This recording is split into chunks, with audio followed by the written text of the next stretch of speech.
কিন্তু একদিন এক দুষ্টু বানর এসে বাগানে ঢুকলো আর শুরু করলো দুষ্টুমি।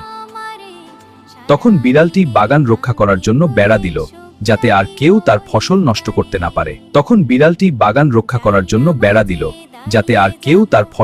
করতে না পারে।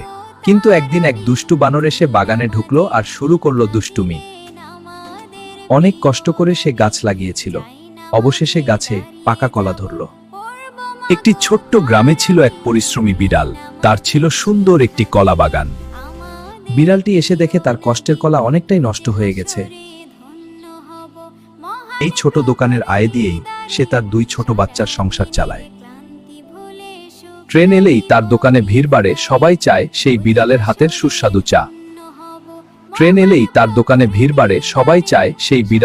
সুস্বাদু চা।